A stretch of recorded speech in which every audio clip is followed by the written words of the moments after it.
Hello, hello. I'm here with Rachel Waddell and Mathias Bonde, and they're going to talk to us about whether cash transfers can improve government spending. And I'm really looking forward to this talk because it seems super interesting. So I hope you're ready. And we're doing Q&A through Swapcard. So at any point, if you have a question, just ask it, and we're going to take them at the end. And they've also graciously offered to hold office hours in the discussion space after the talk. So if you want to talk to them more, and if you have any questions, then feel free to join them after the talk. I think it's going to be really cool. So without further ado, please come up and present yourselves, and we're looking forward to it.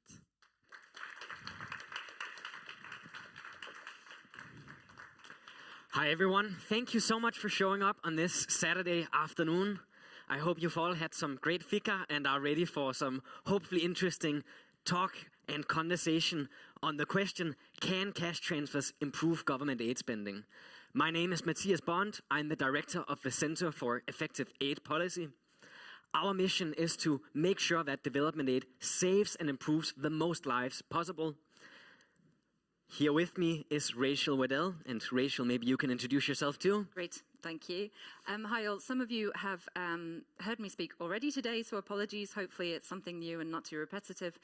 But I'm Rachel Waddell. I'm Director of Partnerships with GiveDirectly, which is an organization that's focused exclusively on the delivery of unconditional cash transfers. So very nice to be talking to you all.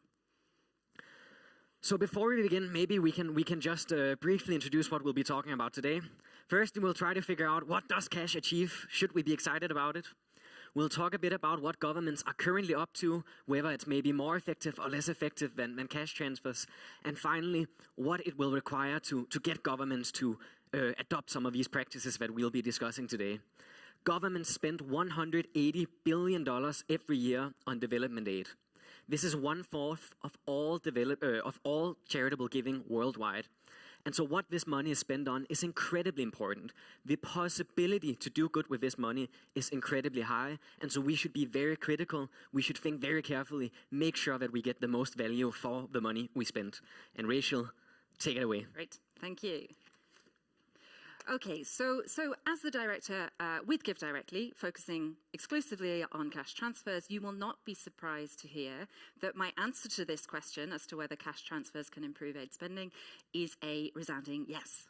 However, I am going to take some time to kind of outline why I believe that to be the case and why I think that cash transfers should form an increasingly significant percentage of government aid spend. And this argument is framed around evidence, efficiency, and empowerment. So the evidence. Most of you, I have no doubt, will be aware of at least some of this evidence around cash transfers. Cash transfers is the most, if not one of the most studied development interventions that there are, over 300 studies. And these studies show time and time again that cash transfers have positive impacts across a whole host of outcome areas. So that's improvements in nutrition, improvements in health, improvements in women's empowerment, psychological well-being, increased income, etc., etc. And common fears about cash have been disproven also. Cash transfers, people don't waste them. People don't spend them on alcohol and tobacco. They don't make people lazy. And these studies present a really, really robust evidence base as to why that's the case. What we are seeing also, however, is that the positive impacts of cash transfers are likely being underestimated through these studies. And this is based on two reasons. One, these studies are set up to measure impacts against a particular set of outcome areas. So, for example, a study is set up to measure the impact that cash transfers will have on employment, entrepreneurship, productive hours, these types of things, and they show positive results. But looking at other studies, what we can surmise or what we can assume is that that same cash transfer is likely having additional impacts across other outcome areas. So it's likely to be improving psychological well-being at the same time. It's likely to be improving women's empowerment, financial inclusion, probably even nutrition and health outcomes as well. And secondly, we have been underestimating the impacts of cash transfers beyond that individual household level.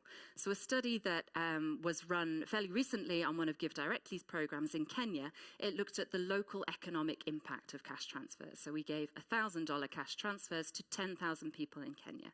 And we looked at the impact that that had on the surrounding villages and those recipients that hadn't received the cash.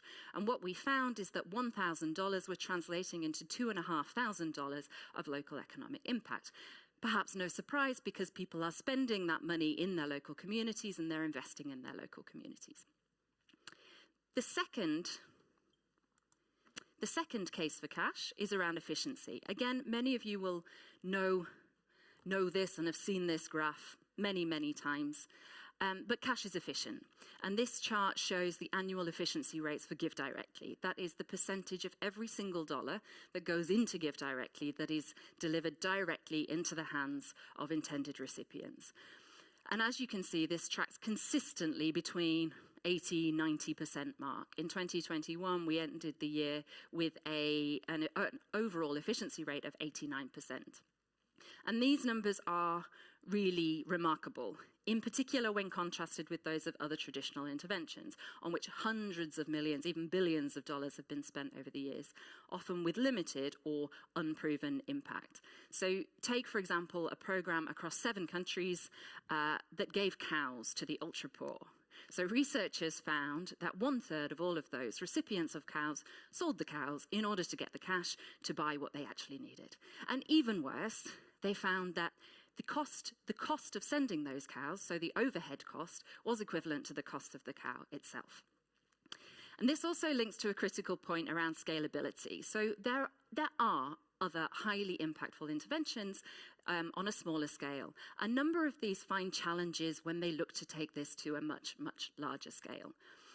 Many projects work in a specific setting, or they're centered around a particular charismatic, brilliant leader or a particular team. But when they try to take these to reach the hundreds of millions of people that are living in extreme poverty, then they come up with significant challenges.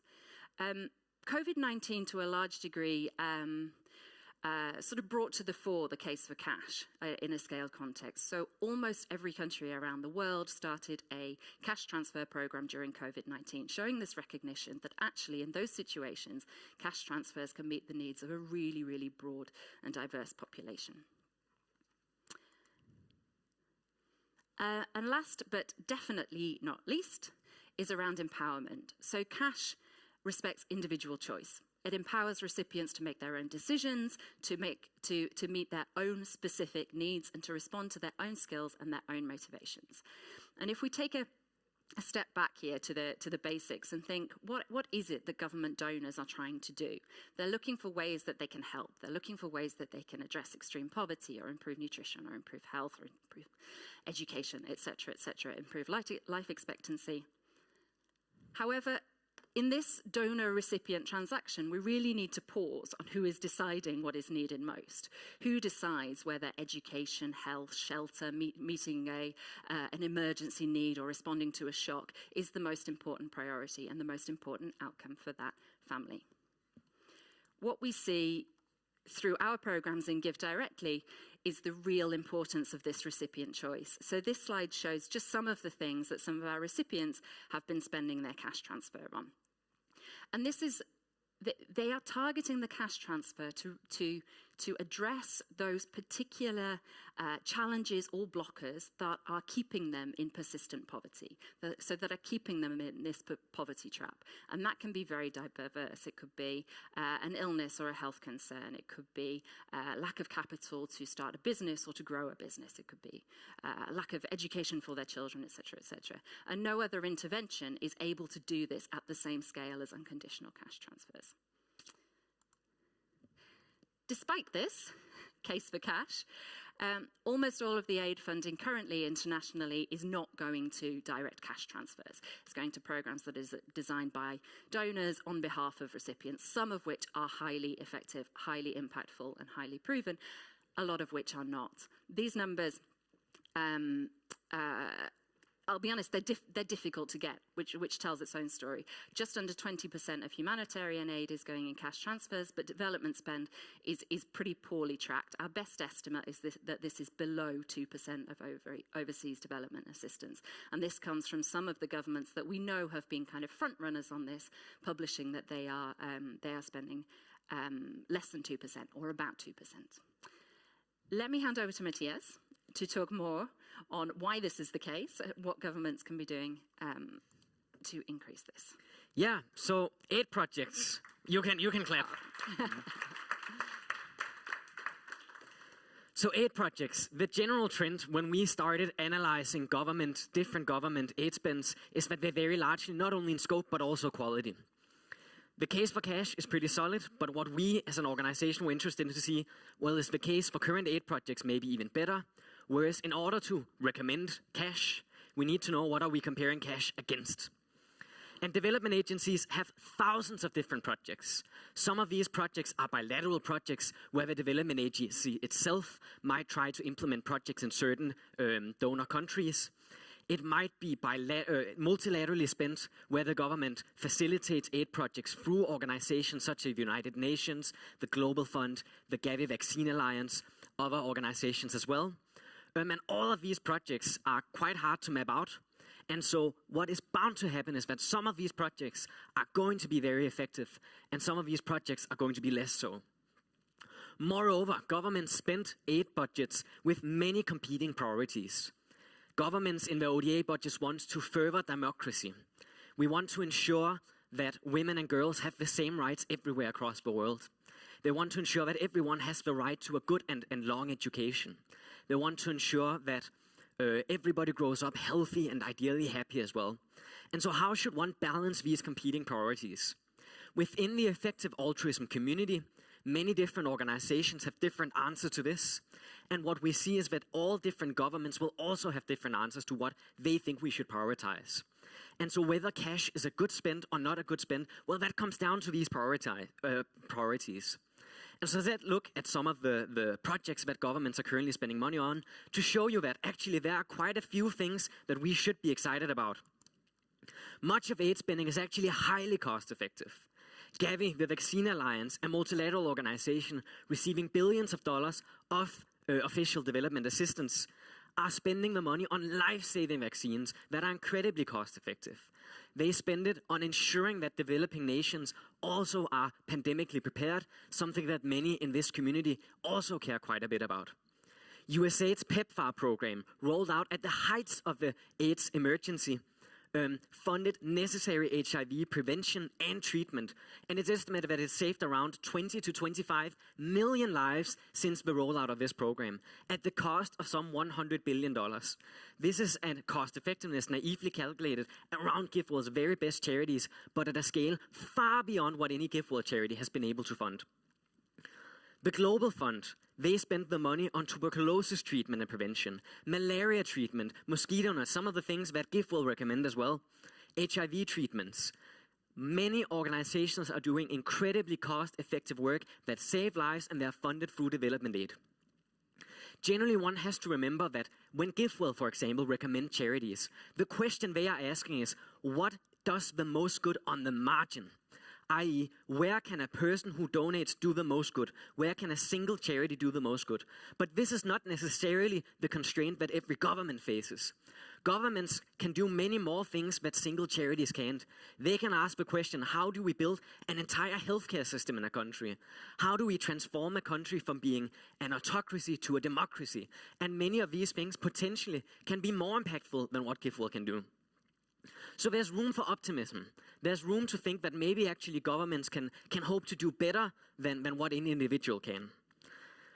And so as much as I love to say that some aid spending is very effective, unfortunately not all of it is. And so we saw one excellent case where maybe money spent on cars would have been better spent giving recipients money directly. We as an organization, we often try to talk to policymakers, make the convincing case that they should spend the aid well. And so we, of course, try to find and we cherry pick some of the very worst projects that we can find. We found bilateral money spent on a video game to offer civic education for Kenyan men, and the video game reached hundreds of users. we found a program that supported volunteers, sending Western young volunteers like maybe myself when I was in university, to do theater to teach Tanzanians about gender norms. And once again, I think maybe this is not the best audience to teach people on gender norms. So not many programs are incredibly effective, but many more programs are not quite so. And so there's large room for improvement. And so the question I believe that we should be asking is not only is cash better than government spending on average, but to ask how can we replace only the subpar programs, the programs that are less effective than cash. And our organizations and many other development economists, I hope, answer to this is with cash benchmarking. And so let me tell you a bit about what cash benchmarking is and why I'm so excited about it. Cash benchmarking, often people refer to a few different things as cash benchmarking. For example, whenever we do a randomized control trial and we add a cash arm where we can evaluate whether this intervention, for example, did more to put education to children in a rural village, then we can add the cash arm to see, well, if we just give people cash, how many years of education does that buy? If it was more, then we can all of a sudden start doing the comparison. But cash benchmarking increasingly also, I think, is being referred to as a policy framework to evaluate projects more broadly. What I believe many agencies need is a way to benchmark projects against each other to make sure that there's a single bar that we evaluate all projects against. I think cash benchmarking, the thing that matters the most is actually the benchmarking. Why benchmark? Well, many different projects that aid development agencies do are evaluated to wildly different standards. So you might have one part of the agency in one region in sub-Saharan Africa believing that this many years of education for this much money is an excellent charity. Then you go a few kilometers south and all of a sudden standards are wildly different and projects are evaluated differently. It is incredibly important that we get a benchmark that we can start comparing many projects against. We need a benchmark that we can say, not only in education, but in health, in many other topics, all need to be able to be compared against each other. Otherwise, we can only say within some small region what is best and what is worst here. So we need a common hurdle rate. Generally in development agencies as well, I think many people maybe underrate the extent to which evidence is used. Increasingly, aid agencies are actually adopting evidence. Compared to 30 years ago, it's a wildly different climate, but in many ways, evidence is seen very binarily. Does the intervention work or does the intervention not work? Now, this is a great question because we, of course, don't want to spend our money on interventions that don't work. But I think even more important is to move from does it work to how well does it work. We want to not only fund interventions that work, we want to fund the interventions that work the very best. And so the question is, if we want a benchmark, what should this benchmark be? We could have many different, we could benchmark against bananas. But I believe that cash is a great benchmark to use. Why? Because the impact of cash transfers are well studied. GiveDirectly on their website have a database of more than 400, I think, cash transfer studies that show what does cash buy in this context, what does cash buy in education, what does cash buy in health. And when we have a intervention that is so well studied, we can generally have an easy time creating a benchmark that we can compare many different things to because we know what the intervention actually buys. Cash achieves a wide number of development objectives. So no matter what we're trying to compare in our whether it's education or health, we can compare it against cash. And if we're lucky, there might already be a study actually showing what cash would have bought for that intervention specifically. It works well across a wide range of contexts. And so many development practitioners often find this, that they roll out some intervention. Maybe they do vaccines in some state in India. Then they try to replicate the study in some other state where maybe the language is different, the culture is not quite the same, and all of a sudden it doesn't replicate. One of the great things about cash transfers is that we've seen time and time again actually that cash seems to replicate very well. When you give people who are living on less than $2 a day, almost no matter where in the world they are, they see many of the same benefits. Lastly, we want a benchmark to be measuring against an intervention that scales well. GiveWell's interventions, for example, they believe look more effective than cash transfers, but they can only absorb some $500 million. Remember, aid agencies are spending billions of dollars every year. So we need, if we want a high benchmark, we need a benchmark that can absorb a lot of money that can still be effectively spent. And cash is one of the few interventions we know of where you can spend a lot of money and you can keep getting good benefits for it. Unfortunately, the devil is in the details. Cash is not just cash. Cash comes in many forms, and if we want to create a benchmark, we have to ask, what should we benchmark against? What exactly in cash should we benchmark against? For example, our cash transfer could be conditional. It could be unconditional. If it's conditional, then there's a big question of what are the conditions? Maybe we give the cash transfer as a lump sum. Maybe we give it as multiple recurring payments. Maybe we give it right before an emergency, in which case the impact will be different than if we give it as a long-term sustained development project. And so exactly which kind of cash transfer we should benchmark against is actually a really difficult question. For example, we know that if we want to improve educational outcomes, sometimes doing the cash transfer conditionally can buy better education than if you do it unconditionally. In our cases, the reverse is true. So we don't want to have a benchmark against a single idea of cash, but rather benchmark against whatever the most effective cash transfer is in this field. And so what's needed in order to get cash transfers not only cash transfers, but cash benchmarking adopted in governments? Well, in many ways, there needs to be developed a framework that allows organizations to implement cash transfers. There's many questions in how we should develop this benchmark, how agencies should estimate their own impact of various projects, how that should be measured up against cash, which things can you actually measure. We know, for example, that in global health, in things like vaccines, we have pretty good evidence on cash. Say that we want to build a more democratic election system, or we want to build horizontal healthcare systems. We don't really know what cash actually achieves here. And so not all development interventions can necessarily be benchmarked all that well against cash. Somebody has to figure out which parts of a development agency's aid budgets can reasonably be benchmarked against cash. There needs to be a comprehensive comparison database developed where we can see, okay, in cash, this part of the world, when we want to improve education, here's what cash actually buys, so that we know what we should compare against and make sure we have a fair comparison. GiveWell's database, as far as I know, is actually one of the very best collections of evidence on cash benchmarking, but it's not something that a development practitioner can go in and figure out what should the relevant benchmark be for me. And so this has to be developed as well. So there's quite a lot of work to be done still. The good news is that there's political buy-in. USAID, the biggest development agency in the entire world, in their 2023 policy framework, stated that the new chief economist office, they will try to use tools such as cash benchmarking to make sure that they get the most bang for the buck in their development spending. And so the question is, if leaders are bought in, if leaders of these agencies believe we should be benchmarking, we should be having a high bar for our aid, what more needs to be done? How can we make sure that some of these developments happen sooner rather than later, so that all development projects, development departments do, are as cost effective, or at least as cost effective as cash? And so I think the answer to the original question, can cash transfers improve government aid spending? The answer is a resounding yes.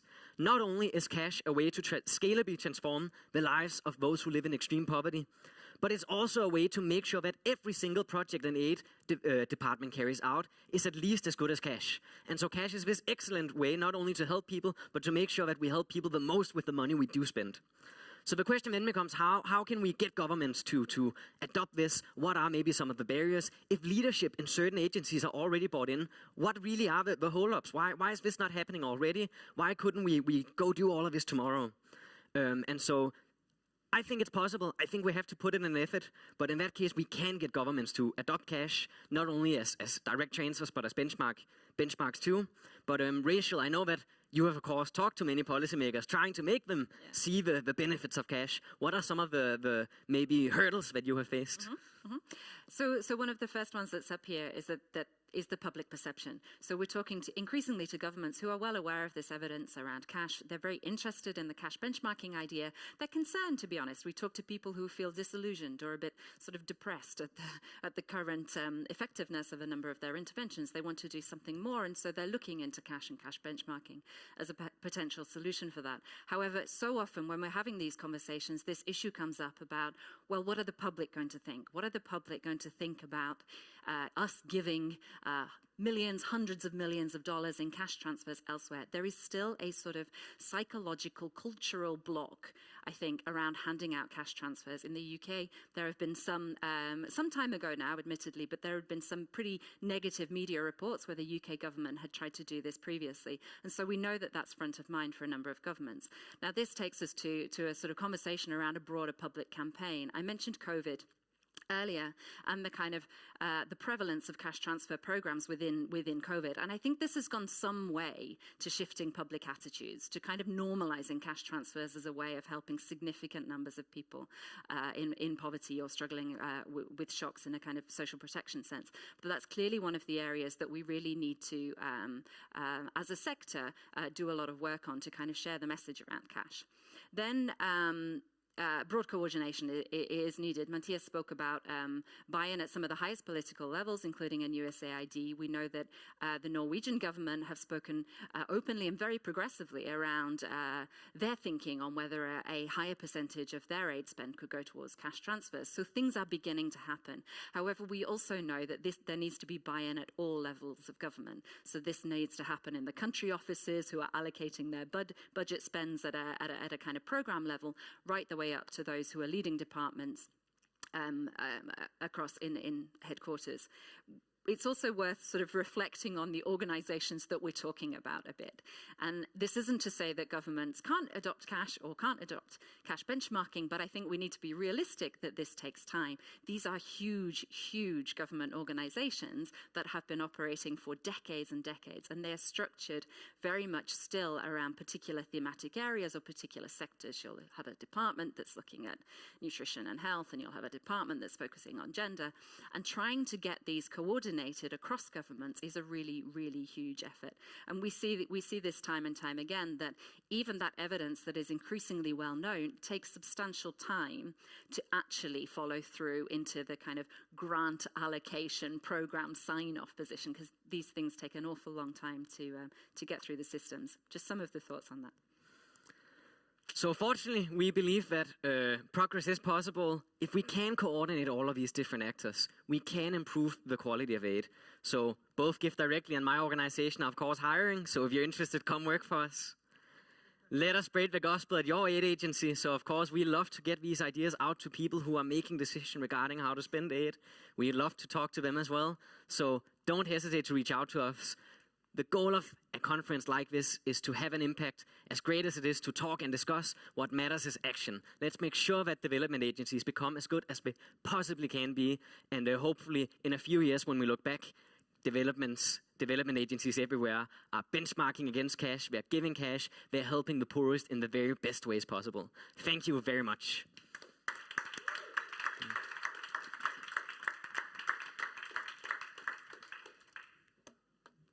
I'm just going to squeeze in right here next to you, Mathias. Thank you so much for that talk. I think it was really, really inspiring and like educational. And I feel like I learned a lot, and I was really motivated by what you guys are doing. So thank you. So we have a few questions. I think you talked a bit about how people should get involved. And there's a question about how it's smart to involve oneself within cash transfers. Like, do you need a specific background or a specific skill set, or is anything fine? Yeah, I think on cash transfers, maybe you're the best suited person to answer. Interesting question. Maybe I should start by saying my background is I have a history degree, so that's not relevant at all. So to start like that, I think I mean GiveDirectly as an organization, I'd encourage whoever sent in the question to go and have a look at the careers page and whatnot. It is a really, really diverse skill set that makes this happen. GiveDirectly as an organization, we're 1.5 million individuals reached with cash transfers, but that has required data scientists and engineers, but also fundraisers and partnerships people and stakeholders and communications folks. So I think all to say it's very, very broad, and there is a space in that, I think, for a real variety of skill sets. So sort of encourage people to have a look and get on board where they can. Yeah. Absolutely. I think I studied computer science many years ago. Not in my wildest fantasy did I expect that I would be trying to persuade policymakers into doing certain things with their development aid. It's very hard to predict where you'll end up. I think my skill set was absolutely not suited for this, but The thing is, one has to see what are the big problems in the world, what are the things that you'd most like to improve, and then I think it's actually possible to do quite a bit no matter your background. Much more important when we, for example, look for volunteers in our organization is a genuine interest in the problems.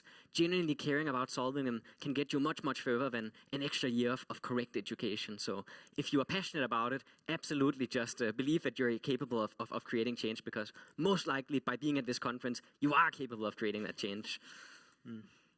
Thank you. Well, another question, will cash transfers make the recipient dependent on cash transfer?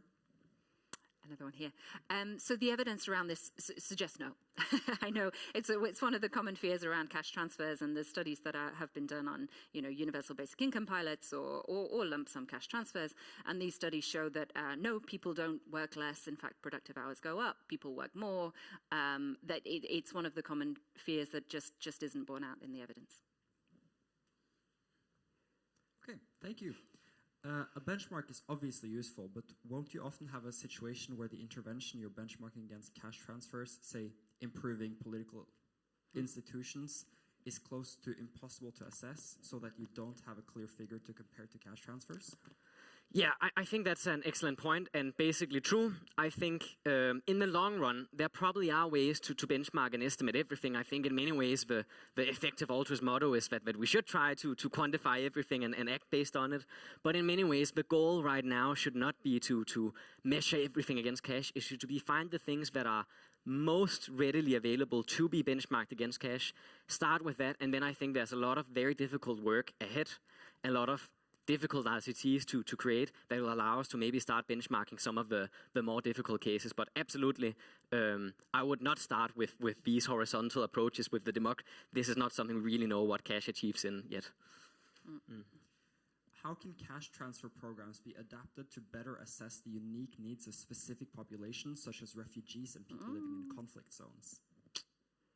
Yeah, great question. There's a lot of evidence on this actually already, but it's something that we're continually learning. So refugee populations, this is an interesting one. We completed a study last year. We gave cash transfers to every refugee household in a settlement in Uganda, which was about 10,000 households, and we studied the impacts. And what we found from that is that actually perhaps unsurprisingly, the results that we saw in that context were actually broadly similar to the results that you would see in a non-refugee context. However, there is a very real, there is a lot that we are learning about how cash transfers, how sizing, cadence, the mode of delivery.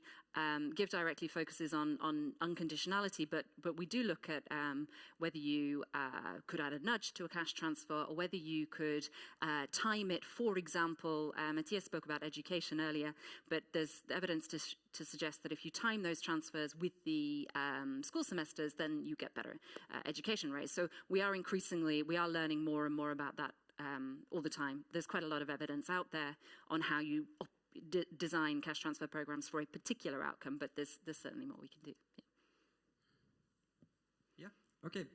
In terms of what motivates governments to invest in aid for foreign countries, in what ways do cash transfers satisfy those aims? For example, how do cash transfers compare to aid that creates more constrained effects that directly benefit a country's agenda? Yeah, that's I think one of the very hard-hitting questions that we maybe have to accept that the reasons that we very much care about development aid, the reason that we want cash transfers in many ways, because that's what benefits recipients the most. Now, when governments give aid, not always is it spent with the recipient's best interest at heart. And so I think oftentimes, in almost every circumstance, there are ways in which cash transfers happen to, for example, also achieve some of the objectives that the government are doing. And so in many ways, it's about creative thinking to find the ways in which, when we suggest this cash transfer program, how does it already help achieve the objectives that a government might have? And so, for example, when we go talk to a government that's trying to specifically help women and girls, well, of course, we will emphasize the ways in which, or I assume, cash helps women and girls especially. Right? And so oftentimes I think there's an overlap, and it's about finding that overlap and emphasizing it. The only thing I would add on that as well is that it becomes increasingly important in a context of generally increasingly constrained resources, some overall ODA figures are going up, but if you take out spend on domestic refugee costs, then actually the remainder has generally gone down over the last year. So in a scenario where there is less money going to overseas development programs, there's even more of a kind of it's even more critical to spend that in the most efficient and the most effective way that you possibly can. When you benchmark, for instance, education versus cash transfers, do you only consider the effects cash transfers have on education? So would you then undervalue cash transfers as they have other positive effects, or do you try to look at it more wholly?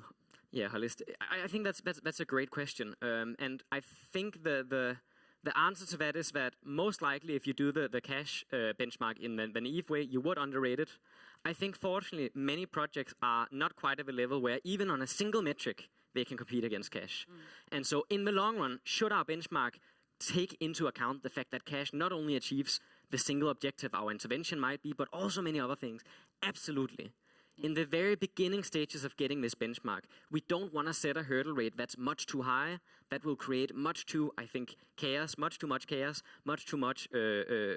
conflict. We want a benchmark and a hurdle rate, I think, that is achievable, and then we can always make it higher as we go along. Thanks for the question and the response. Yeah. Are there any ethical considerations or potential unintended consequences that should be taken into account when implementing cash transfer programs? Absolutely. So, for example, Rachel, you pointed out on one of your slides that generally cash transfers, for example, one of the things they do very well is achieve reductions in violence against women and girls. But, for example, if you do the conditional cash transfers, in certain settings, we have found that for example, when cash transfers only are targeted towards women, sometimes we see an increase in violence against women and girls. And so the exact nature of the cash transfer, the context, all of this goes into what exactly the effects of cash transfers are. Generally, it's pretty robustly positive, but if you're not careful, there are ways to unintentionally cause harm. One of the things I think GiveDirectly is looking into is how can we scale up these cash transfers? When we give billions of dollars in a country, how will that influence the economy as a whole? All of these are actually unanswered questions, and so it's very important to I think, research this a bit more and find out, make sure anytime we do give cash transfers, it actually achieves the aims of helping people the most. I hope this is something you agree with. I absolutely agree. Absolutely agree. Yeah, and it's also both on a kind of an individual level. So there's a real-time monitoring of each of the cash transfers that you are giving and checking, like, has this caused any tension within the community, or has there been any theft or bribery or domestic violence attached to that cash transfer? And so we as an organization follow up with everyone that receives it to try and mitigate some of those kind of immediate unintended consequences. But also, yeah, while there is evidence that in fact suggests that there are positive spillovers and positive sort of unintended consequences of cash transfers, we do need to be very, very live to continuing to monitor that that's the case, for sure. In particular, as I don't know, somewhere in the last talk that I did, but if you were going to scale cash transfers to an entire region or an entire country, you need to monitor that really closely. Yeah, many countries set a target for aid spending as a percentage of their GDP. Yeah. This can create an incentive to spend aid money regardless of effectiveness before the fiscal year ends in order to reach the target. Could cash transfers solve this problem by implementing a policy that unspent aid money should go towards cash transfers? Yeah, sounds good. Yeah, I will say, so most countries have for example, agreed that they will spend 0.7% of their gross national income, actually not GDP, on development aid. I'll say right now, in the current climate, development agencies are not exactly sitting on a large pile of money that they don't know what to do with. The United Kingdom a few years ago cut from 0.7 to 0.5. Sweden, the country we're currently in as of this conference, is also a country that has recently cut their development aid budget. Many countries have decided to spend development aid to house Ukrainian refugees. Now, in my opinion, should we help Ukrainian refugees? Absolutely. Should it be at the expense of the very poorest, maybe sub-Saharan Africans? I think that's debatable. So right now, many development agencies across the world are facing quite a strain on their budgets. And so I think this is an excellent question. I think the day where we are starting to see that development agencies are maybe having more money than they know what to do, this is an excellent solution. This is not, I think, the current climate that we are in. Okay. So I guess you talked a bit about this towards the end of your presentation, but I was really wondering if you could talk a bit more about how perceptions of cash transfer programs have changed over time, both in terms of governments and also the general public. Yeah, I mean, time will tell, I suppose, and everything that I can say on this is fairly anecdotal. But from the conversations that we are having and have been having with governments, cash transfers, the evidence base for cash transfers is largely, I think, accepted and understood amongst governments. Not always. We still talk to some governments that are completely opposed to the idea and have next to no cash transfers within their portfolios, for sure.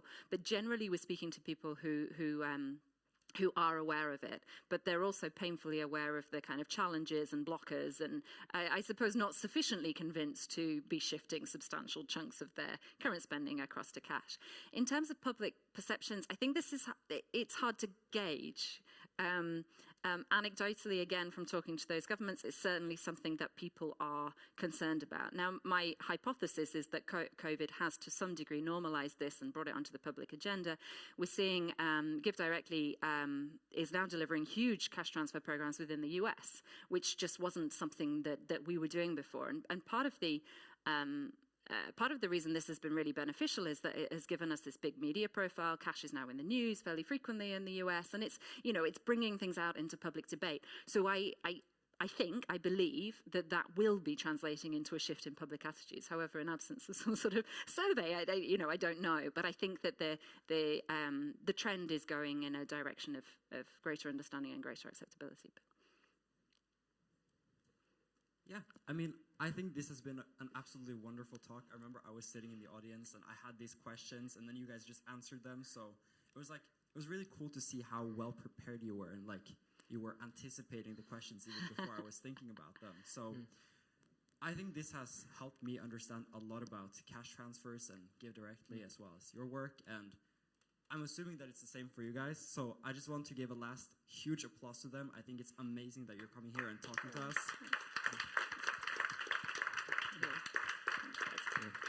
Thank you very much. I'm very happy to let you know that we put together this presentation days in advance.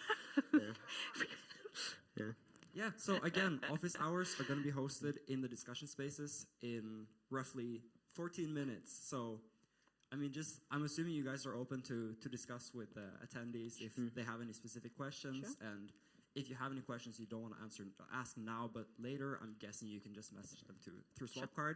But I haven't checked with them, so don't take my word for it. Sure. And yeah, I'm really looking forward to the office hours. I think that's going to be great. Thank you. Great. Thank you so much. Thanks, guys.